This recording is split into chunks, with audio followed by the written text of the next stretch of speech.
So far? Yeah, okay. All right, well, we're going to change all that. Yeah, exactly. Wait, I'm the keynote. Shouldn't I come out on stage or something? All right, so let's introduce, we open the day with a CISO, a practitioner who's trying to take the best talent from the financial services world, which is a well-funded, very mature security rigor, and he's trying to suggest that we should take some of our best and brightest and move them to areas where they're needed most, particularly in healthcare. Some of you guys know that I think there's several motivations to why people do hacking or do cybersecurity. Some of us do it for curiosity and the challenge. Some of us do it to win the white jacket at Pwn to Own and the fame and the glory. Some do it to get filthy rich. Some do it to make the world a safer place. Maybe it's a political reason. Regardless of your motivations, quite a few people in the last couple of years have made very significant changes to ask themselves, where can I have the most impact and where can I be my best self? And our next keynote, our closing keynote, is from our tribe, and he abandoned his own company he'd started at Med Security, a fairly... Abandoned sounds so horrible. I'll get there. But you know, it's got to take a lot of courage. They're thriving. They're doing really great. It's got to take a lot of courage to do that, right? So he built a very good and vibrant company, but his heart wanted to try something new and be his best self somewhere else. And when he asked himself, where can I have the most impact and the greatest challenge, he decided rather than finding a single bug and a single medical device from a single manufacturer, perhaps he could go into GE Healthcare and change things from within and also set the standard for everyone else in the space. And I have a tremendous amount of admiration for that courageous choice to take the next step. And I ask you as a lingering question to answer throughout today and tomorrow is, where can you have the greatest impact and the greatest challenge? And what is your next step? And let's take some inspiration from our closing keynote. Round of applause for Mike Murray. Thanks, Josh.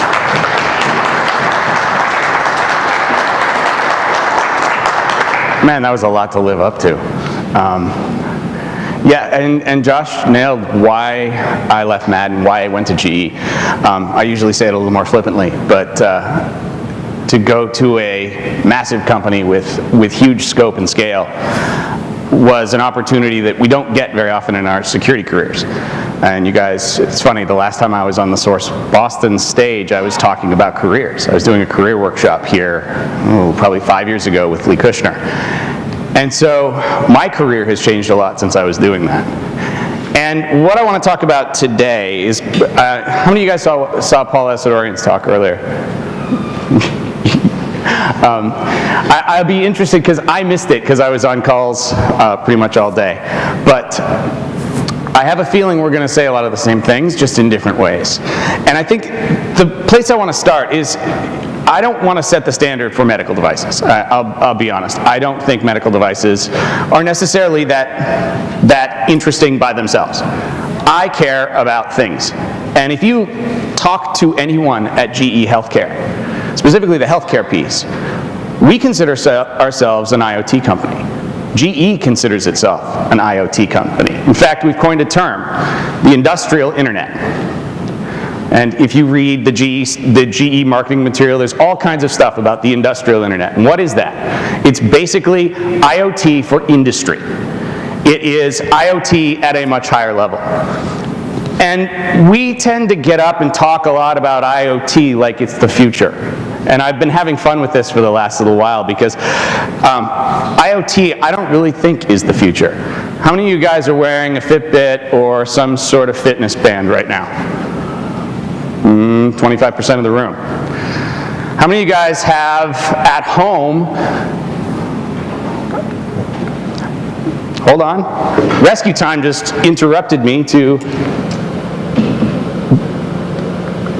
annoy my slide deck. And PowerPoint's now stopped working. I love being on a Mac. How many of you guys have devices at home like this? Nest thermostat, the sleep monitoring thing, the blood pressure medications, Wi-Fi scale, all that kind of stuff. About another 20% of you. How many of you guys came in a train, an airplane, or have been to a hospital recently? And how many of you guys are carrying a smartphone? Actually, who's not carrying a smartphone? Is there anyone in this audience that doesn't have a smartphone of some sort? Every one of those things is internet connected. And every one of those things is now online, transmitting data 24 hours a day. And you might think, an airplane engine? Yeah, an airplane engine. If I remember the stat right, our airplane engines generate about a terabyte of data for every hour of flight time. You don't think of that as a thing in the Internet of Things sense. You think of the Nest thermostat. But what we're seeing is really a sea change and we haven't even begun to see what this wave's going to look like. When you think back to what happened 10 years ago, when people connected online, we saw network effects throughout society that have changed so much. I mean, the idea that the president is tweeting, which happened last week, is really interesting. If you think back to like 2009 when Twitter came out? And no, it had to be earlier than that, maybe 2007. And everybody was like, I don't want to put on Twitter what I had for breakfast. And now everyone's doing it. How many people aren't on Facebook? How many of you aren't on Facebook for security reasons? How many of you aren't on Facebook because it's not useful? It's like 5% of the room. And I think you guys are laggards. I think you guys are Luddites. Because frankly, Facebook is incredibly useful. And the things that happened to us when we connected ourselves, when a certain number of us got online and connected our social graphs in the internet world, is exactly what's about to happen with machines. Except it's not going to be a billion machines. We probably already have that. In fact, we definitely do if you count smartphones. It's going to be 50 billion. You know, the old joke about your toaster eventually having an IP address is about to happen. It's always the toaster. And when that happens, the world is going to change. And it's happening already. This is a GE slide it's one of the healthcare slides that we talk about the forces shaping the healthcare industry. But I actually stole the slide, and because I actually think that's the forces shaping insert industry here. That literally, Internet of Things, intelligent machines, machine learning and classification, big data and analytics are not just annoying buzzwords that VCs like to throw around. I missed the VC panel that was just before this. I bet they said all four of those things at one point. And that's why they're investing in them. How many of you guys have noticed the Harvard Business Review's current topic? Anybody read it? We read this month of Harvard Business Review? That's the cover. And there's an article in there called, and I'm going to screw up the title, but it's something to the effect of How to Deal with Your Boss When He's Made of Metal. Machines are moving up the stack in terms of intelligence, and they're going to be everywhere. I know I'm preaching Skynet, but it's changing work, it's changing industry, it's changing everything.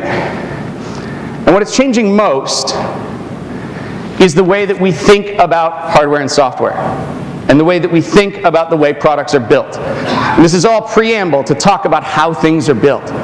Because when we build things in the old way, nobody accepts that anymore.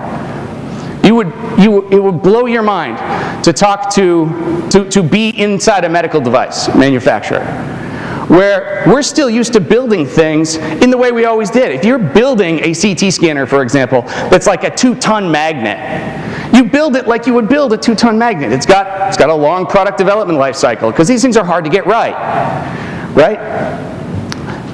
But what's the customer used to now? They're used to their iPhone updating with the newest app every 10 minutes. Why can't your medical devices do that? Recently overheard term.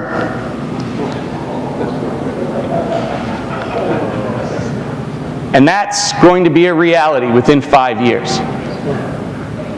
I will guarantee that that will be a reality within 5 years.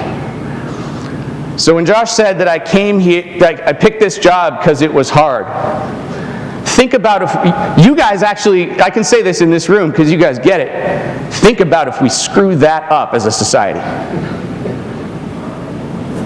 Right? You guys have lived the pain of insecure devices, of insecure systems. That's a system. I often make a joke when people ask me what I do, and I say, oh, I'm in security at GE, and their eyes glaze over. I say, here's my job. You ever had a CAT scan or an MRI where you're inside the metal tube? Do you want a hacker playing around with that while you're in there? That's my job. And the stakes are that. And the stakes are really interesting because technology is not moving fast enough to keep up with what business needs, especially in critical infrastructure. And by the way, interesting tidbit, GE itself, not healthcare, is, if somebody told me, I don't know that this is 100% true, but somebody told me that we're the only company in the world that's in all of those domains. It has industry in every one of them. It's really kind of cool. But the technology across the board in those industries is not keeping up. The technology that we're trying to smart enable, cars, power grids, power smart meters, all that kind of stuff is not keeping up. And so what we're seeing is this race to try and internet enable everything. And what we're ending up with, as I'm sure you guys are aware, is that over the last 10 years, our critical infrastructure domains have not done a good job from a cyber perspective. I was trying to set up this talk, and I was looking when I was on the plane the other day. I went to Google for a couple of those headlines, and I said, I don't know if you can't really see the search settings across the top. That's past month, and it was like the past month Google search for hospital data breach was just like line after line after line after line. And then the IRS got on yesterday. Like we're in a time where we're trying to move everything to be the Internet of Things, and we're not even doing the traditional IT right yet. And it's going to be a problem. It's going to be a problem of almost Dilbertian proportions if we do it wrong. Now here's the problem. If you work in a business, the business has goals, right? The business is trying to get somewhere. And I'm going to divert for a second and go down a bit of an alley to talk about something really important within software and in technology. If you guys have ever been built a product, especially in an agile shop, you'll be aware of this. But if you weren't, and I hadn't until I sat down with one of our agile coaches to learn some of these things, I'd never heard of the concept of cost of delay. But basically the idea being that the longer you wait to get out a product, the more money you spend. And if it takes you, if it takes you a month to get a product out, well, you only paid for your development team for that month, and you are spending money while those people are sitting around. This is important when you realize what we do. What is security's function within product development most of the time? We slow everything down, right? And so you guys in the back definitely can't read the slides, but in the bottom corner, I have a simple example. Suppose your product's going to make you $20 million a year. How much does 1 week cost you? If you delay that product a week, how much does it actually cost you? Roughly $500,000. How long is your average penetration test? For any reasonable product? 2 weeks, my ass. That's if they don't find anything. This is how the business sees us, by the way. This is why we don't get what we want, is because the business is already 10 steps down the road from technology. The executive thought it up, and as far as they're concerned, the product should be released tomorrow. And then security comes along and we cost them 500 grand a week with all of our pain in the ass process steps, with all of our, SDL and all of our fancy stuff. We spend all this time driving them to be more secure, and all they see is the dollar signs that we're costing them. So we need to get faster. But how do we do that? Well, everybody I talk to says security needs to be more agile, which is very true. I agree with the statement. But then the best and the brightest come up with the idea for making security agile in terms of product development is we're just going to take that and we're just going to throw in some of that every sprint. Literally, that's what they said. And so you end up with this situation where security, where do we do all the security? 90% of the security activities right at the end of most development life cycles, right? And you give some lip service to secure design, a little bit. You talk about some secure design stuff up front, you do some stuff once in a while, and then you do all the security stuff at the end. You know how much that costs? Anybody not seen this chart? This is an ancient chart of how much a bug costs to fix in various development phases. It's exponential the longer you wait. So we need to be more agile, because in this world of Internet of Things, in this world of software-defined devices, in this world of DevOps and companies releasing 20, 30, 40 times a day, the idea of a 6-week penetration test, or even a 2-week penetration test, Jeff, it doesn't work. It can't work. And you expect, traditionally, your developers are waterfall model, and they go along with sort of that methodological thing. This is the process map for our development.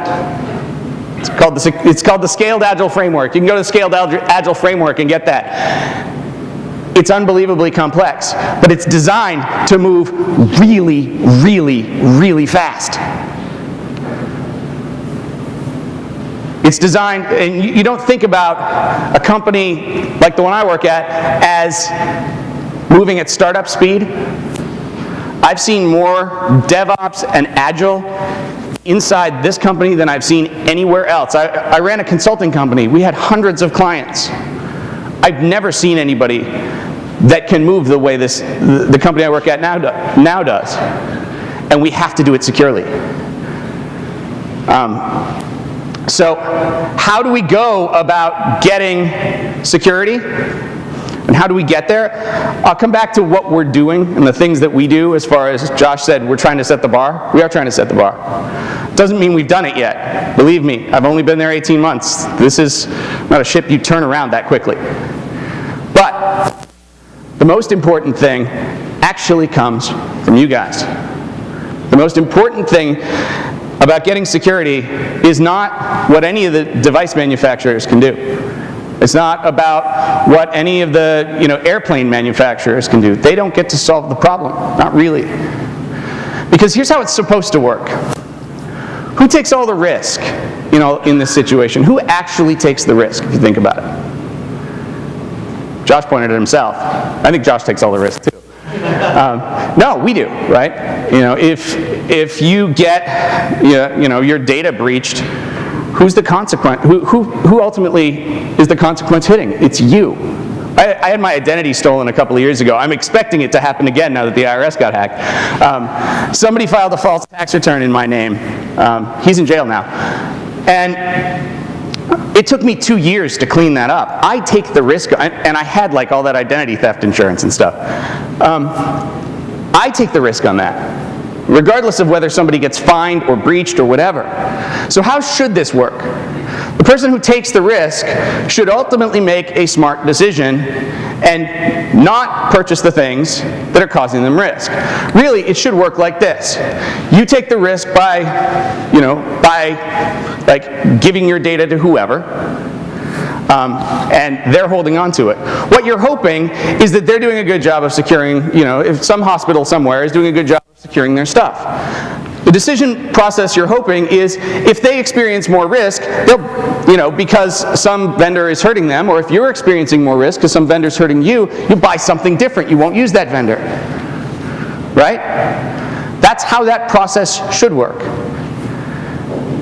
But unfortunately, what we're not doing well on the customer and IT side yet, and this is what we have to do well across the board. I don't know if you said this, but to me, accurate assessment of risk is going to be the most important thing we figure out over the next 5 years. Because if we don't figure that out, this breaks pretty much right here. And how do you buy products? You just buy whatever. You buy whatever it takes. Nobody ever gets fired for buying Cisco, right? You end up buying either through loyalty or because it's cool. I will tell you, most Apple fanboys wouldn't have cared if all of their private data ended up in the Wall Street Journal the first time the iPhone came out. Right? Nobody cared about security. They just wanted the cool thing. That happens in corporations too. Usually has some executive going to a conference, seeing some talk by some vendor and coming back and saying, hey, you got to talk to these guys. Which of course I'm going to do to my team 3 times since I've been here. But Bill Pelletier's not in the room. Good. So the point is, it's on everyone to make this decision, right? It's on everyone to drive their vendors to have better products. It's on everyone to drive towards more effective security. And you guys specifically, how many of you guys, I don't know what your businesses are. Most of you are probably on the IT side of the world. But in the IT side of the world, how many of you guys are actually involved in buying decisions that aren't about security? That terrifies me. I literally, 6 hands. Right? And so why do we think that any of those decisions will have any security impact? Or any security, consideration at all? You'll probably get to make that decision sometime after they buy it and they go, hey, security person, make this secure, will you? That is one of the biggest problems we're having. Right? Because we have to be able to do that. And unfortunately, where this gets really tricky is it makes for difficult decisions on both sides. First of all, if you're a product manufacturer, if you're building something, you have to drive towards, it's sort of a catch-22. Right now, if there's no customer asking for a feature, how do you convince the business that it's a good idea? The business has to take a risk to build security, right? So you have the product vendors who have to take a risk to build something securely. So they're kind of, I'm not sure because no customer said so. And then the customers aren't involving the security people at all. And so there's this loop. Somebody has to be the first. This is the 8th grade dance of cybersecurity right now. Right? Somebody has to walk across the floor. Now, I happen to be lucky to work at a company that already happened, right? And so we spend a lot of time overcoming, we don't have to overcome denial anymore. And that is actually the nicest thing. When I say denial there, it's, you guys have all heard this, well, we've never been breached before, right? That you know of, exactly. Right? That denial is usually the hardest thing to overcome. Then, actually, after that, it goes back to what I said a minute ago. Now, our job, and one of the things we're really good at that I'm not showing in this presentation, but is actually really cool, is that assessment of risk. Because you can't be, if you're on the vendor side of this, you can't be that security person that overestimates costs. I worked at a company a long time ago, and the CISO ended up not being there for very long while I was there. And one of the final nails in his coffin, this was 2005, 2006, right when NAC came out.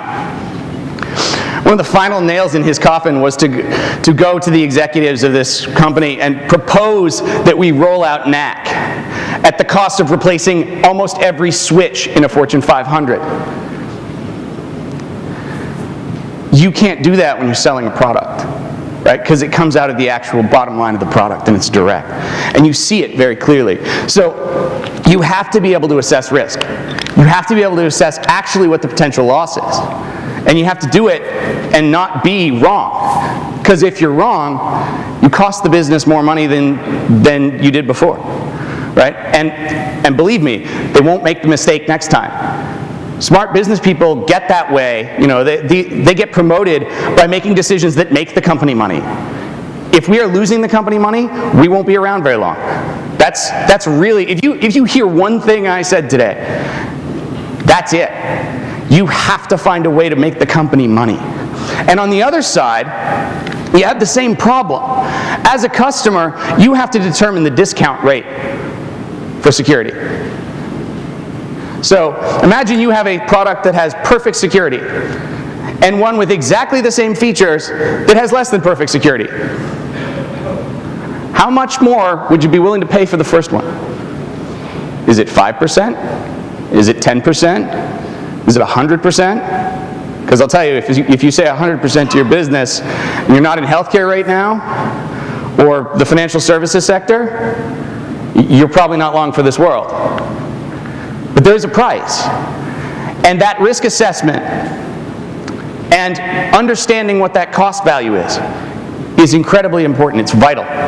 If the vendors do that well and the customers do that well, ultimately, we're all going to be better off. And you have to be able to do it. I have a really simple one that I'm going to give away a couple of the ways that I would overcome those. The first one is my favorite objection. Security people, one of the first things that I always tell people is that literally every product development team should have an embedded security person. They should have a security person, not like, somebody who wears a hat that says security like the hall monitor. But like a real badass like each of you should be on every development team. And people look at me like I'm nuts. And it's really a simple conversation. We're going to make you have at least one pen test.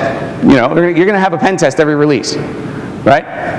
This is a really simple set of math. This is why I talked cost of delay earlier. Think about cost of delay.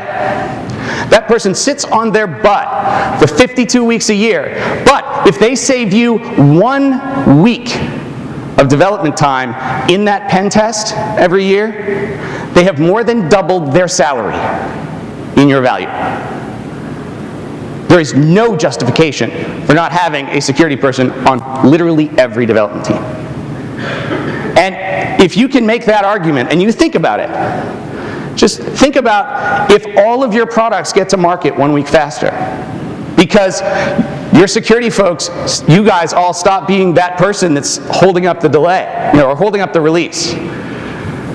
By the way, one of the first things that how to win friends and influence people, one of the first things that happened when I started forming my team at GE was I stopped a major product release. Stopped. I delayed a major product release a lot. And I got commitment to security because not one person said anything bad about it. It was the right decision, everybody knew it, and it worked. And if you're committed like that, and you can have those people around, frankly, if the folks on my team had been embedded with that product from the beginning, they'd have been out the door last March. Instead, they were out the door many months later. That would have justified, frankly, the cost of my entire team in terms of cost of delay. And if you think about that argument, that's an argument you guys can all take back. Even in IT.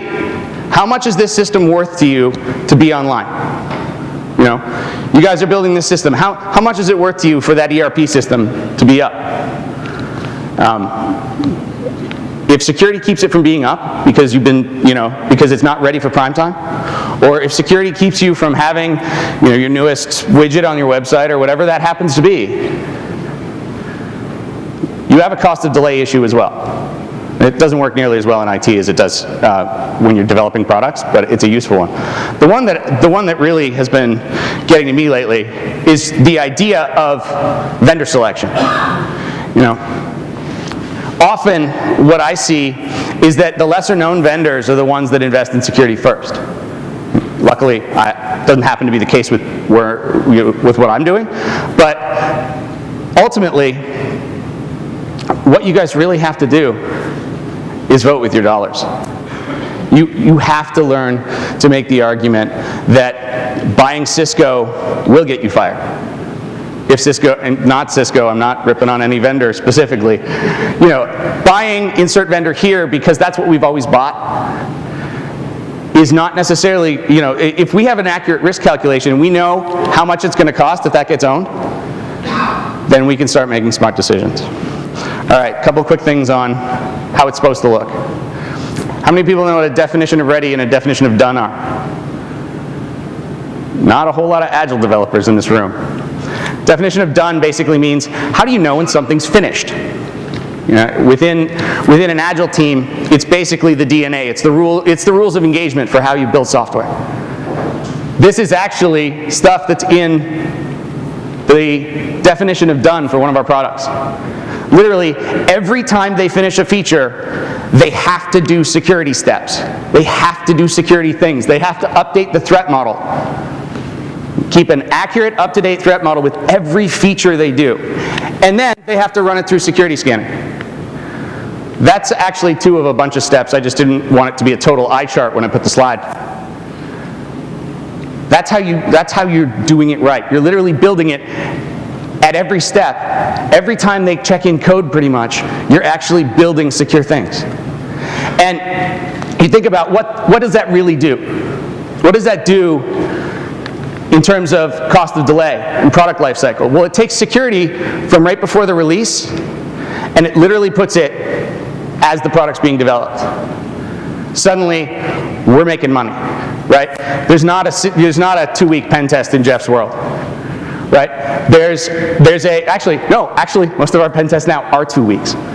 You know, I've seen some amazingly cool pen test results where the pen test team comes back and goes, we didn't find anything. And it's not like I hired Joe Bob's pen test shop. I had, total aside, I had a friend once who always claimed that a pen test was more an evaluation of the tester themselves than it was an evaluation of the product they were testing. I don't disagree with that statement. And so I just want you guys to really understand what this is supposed to look like in an Agile world. That's the Scaled Agile framework. That's our SDL. Our SDL is decomposed into Agile. The steps are many pieces. They don't look like what you would do in a waterfall shop. And don't get me wrong, we have a lot of waterfall products still. You don't necessarily DevOps a nuclear reactor or a CT scanner. But those things get traditional SDLs. The things that are moving at Internet of Things speed have to have security at Internet of Things speed too. And I'm very, it's one of the things that I get really frustrated by in this industry and when I go see talks. And sorry, I missed yours again because I was really excited about it.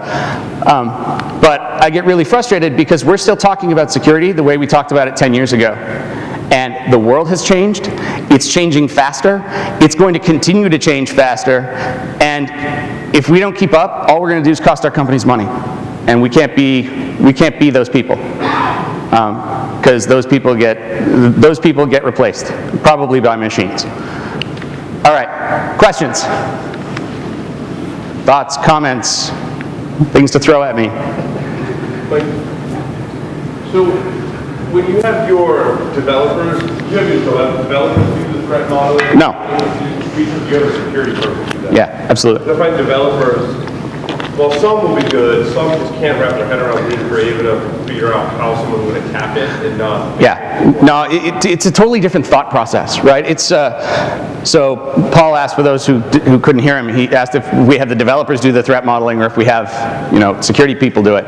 So I'll hedge my answer. If we find someone on a team who happens to be burgeoning security awesomeness, they can take it over after we've done it and trained them up. And we like finding those champions out there, because then we have two voices when we show up rather than one, right? But what our real goal is to have real security folks do that, because it's, people who look at things and take them apart. It's funny, I'm going to tell, Josh asked, a bunch of people came in right before this, and Josh had asked a survey question about something from earlier and what people thought of it, and every one of the people at the table were like, this sucks, and this sucks, and this sucks. And he's like, yes, typical security folks, you went for the negative first. He said 3 positives, 3 negatives, and all negatives, right? Because that's us. We're really good at picking things apart. Most developers don't have that skill set. They're not thinking like that. And most architects, most IT people, most product managers, that's not their thinking, right? But it goes back to cost of delay, because your question came from that same thing of like, you can't have a security person everywhere. It's so expensive. Right? But if you actually think about if it's delaying the product, and nobody thinks in the terms of the holistic actual product development lifecycle. We think about, okay, development scheduled to end this day, and there's going to be 2 days of testing, and then we're going to release the product. Well, so they're just, the developers are just trying to get to the end of the development lifecycle. They're not thinking about the whole thing. The security stuff impacts the release date. It doesn't necessarily impact code complete. So the development manager is going, oh, well, why would I have a security person around? I'll be done on time. But in terms of the whole project lifecycle, if you can strip out the delay at the end by basically spreading it out through the lifecycle or eliminating it completely because you fix those things before they get to the pen test, then you basically save the whole project, this huge amount of work. Even if that security person most of the time does nothing. Right? And we actually currently are not even trying to have one security person for every product, because they would sit around most of the time and do nothing. But we have a ratio that is better than anywhere I've seen. I sort of rambled a little bit, but hopefully that was good. Other questions? Yeah. Yeah, so we just sidebar for a second here. It appears that this is an easier thing to do when you have the scale of GP. No. Than when you're. So I'd like if you don't mind talk about why your scale is not necessarily easier to tackle than a small development company. So it's only easier if you're doing the same thing that I was just saying about the development manager. If you're a small company, you have a massive risk of security breach. Suppose you're some small SaaS vendor, just for the sake of, right? You're some small SaaS vendor. You have a massive risk of security breach. And that breach probably at your size, especially if you're an enterprise an enterprise SaaS vendor who has customers with big pockets and many lawyers. Your risk of security breach is, your potential loss in that scenario is company ending. I would articulate in that scenario, you have absolutely zero justification for saving that, for saving on that, because it's literally the life of your company is in that person's hands. And nobody thinks about that cost, right? You go, oh, well, a breach costs this much or whatever. A breach costs somebody who can survive it that much.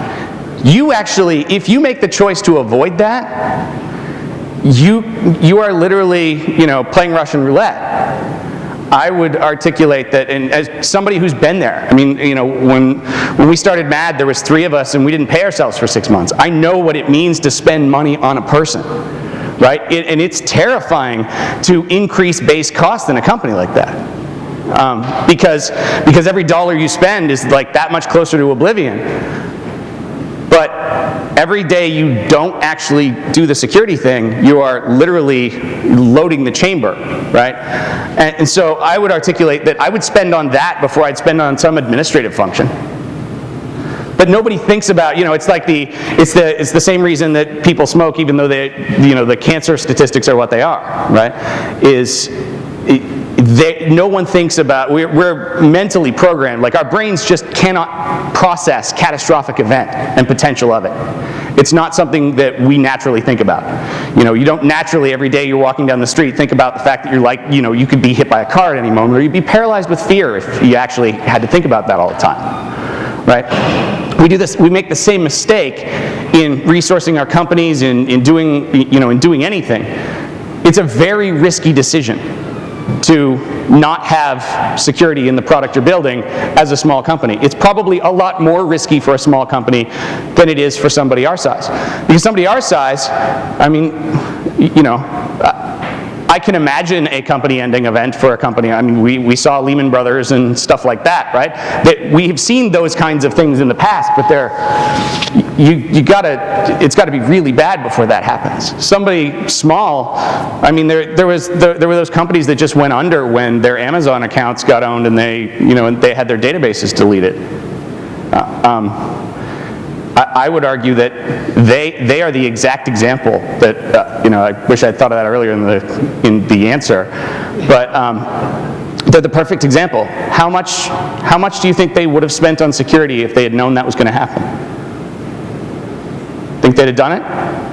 Well, yeah, but I guess what I was trying to get at is not that I agree with you that it's probably far riskier for a small company than GE can defend itself in order to survive.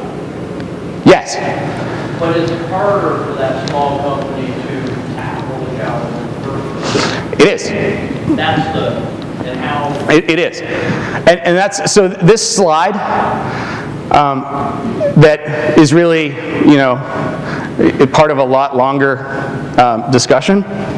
There's an important thing that I didn't even mention because I wanted to save time and keep the flow. It's the bottom two bullets.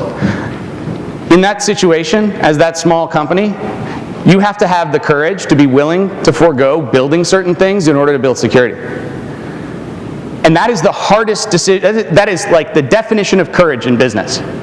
When customers are screaming for features and salespeople are saying, I won't buy this until you have X in this product, and saying, no, we're not going to build that yet, we got to do this first, is a very hard decision to make. But I go back to that Amazon example. If you were that company and you thought your company would be ended by this, would you have done it? Absolutely they would have. They would have put off whatever they were working on to fix that problem. Right? I would argue that if you're not thinking about that risk as a possibility and assessing it appropriately, how likely is it to happen? I don't know. That was news because it was unique. But how many other small companies have gone under because of things like that? I don't know. We don't have good autopsy results on company deaths, right? So, but you're right. It's an incredibly hard decision to not do one thing in the name of something that doesn't seem like it's actually getting you. You're increasing base cost and you're decreasing potential top line. That is a difficult argument to make, unless you can actually assess the risk accurately and say, look, we're not actually decreasing top line if the lines all end right here because we didn't do this. Right? If the profit goes to negative infinity because literally we have cost and $0 coming in because we're out of business. So and that's the hardest argument to make. Did that make sense? Yes. Yeah, that's actually what I was trying to you know what? If you guys hold on before I got you, Kate, and back there too. But if you guys make that argument, send me an email or Twitter or something, because I want to know what people are objecting to. If people, if you're talking to senior executives and they don't get that and they don't buy it, I volunteer a half hour anytime that happens to get on the phone. I want to hear why. I want to hear what's happening, and I want to hear why they're not believing it. Kate. Conversely, security is a feature like any other, and no one cares if you're secure if you can't leave the marketplace. So there's that balance as well. Yeah. How do you do that balance? Does that again come down to extra risk? Yeah, it absolutely does, and it comes down to knowing. It's the old statement, and we all know this because we used Windows for a lot of years. You don't ever release a product that doesn't have bugs in it. right? You have to know, there's a little thingy. Key barriers, determining the right level of investment. You have to know when to not build it too, right? And you have to be willing to say, that's enough for now, right? This is good enough. We as an industry, by the way, we suck at good enough, right? We want every last thing fixed. You know, I want the right ciphers on that web server before it goes out the door. Really? I mean, okay, James Bond. Like, you know, 9 times out of 10, half the things on your Nessus report of that box are like, if I make them fix this, they're going to kill me. But most of us make them fix it anyway. I used to be like that too. I would make, you know, early in my career, I wanted everybody to fix everything. I thought every vulnerability was a problem. Not every vulnerability is a problem. I was having this conversation this morning about, like, some of the vulnerabilities that have made the news lately, I'm just like, really? I think it's just the cool names is really what it's about.